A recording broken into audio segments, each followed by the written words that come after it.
침수와 범람, 산사태까지 전국 곳곳에서 집중호우로 인한 피해가 잇따르고 있는데요. 시청자들이 보내온 제보 영상 차현진 기자와 함께 살펴보겠습니다.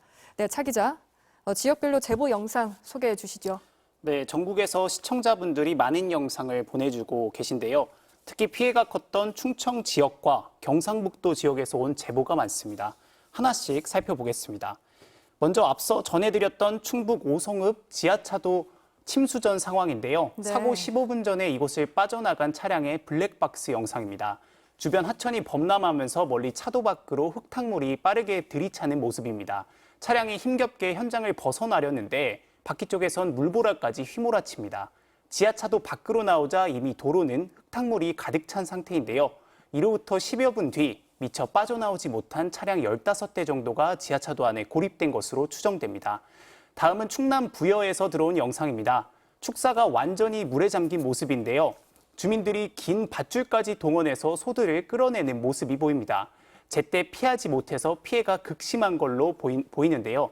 구조의 손길이 아직 닿지 못한 곳이 아직 많아서 집중호우에 애지중지 키웠던 가축들도 속수무책으로 당할 수밖에 없는 상황입니다.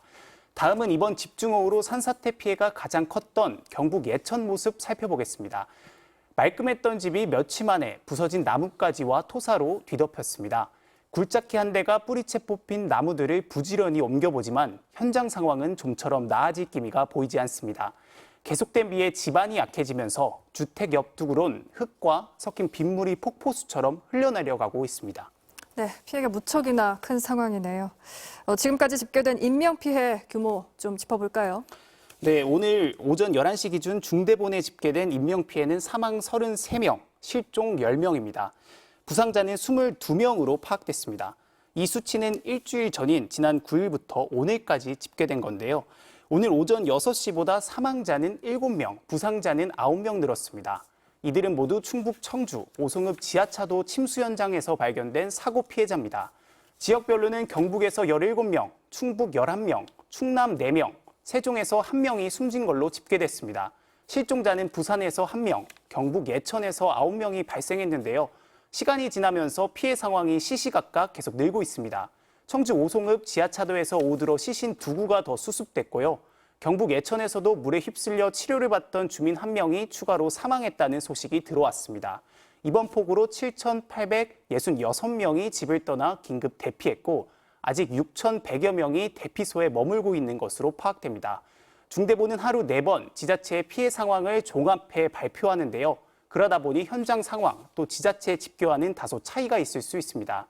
저녁 6시에 중대본의 피해 상황 집계가 업데이트될 예정인데 공식 집계되는 대로 다시 전해드리겠습니다. 네, 그렇다면 현재 교통 상황과 시설 피해 현황 살펴볼까요?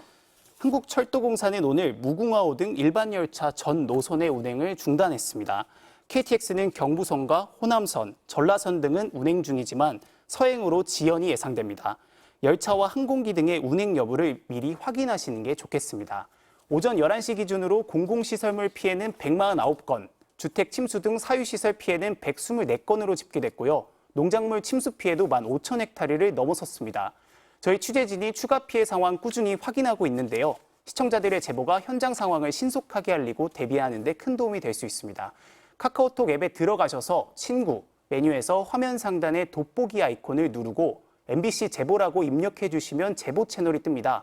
여기서 대화창 모양 버튼을 누른 뒤 촬영한 영상과 간단한 시간, 장소 등을 함께 적어서 보내주시면 됩니다.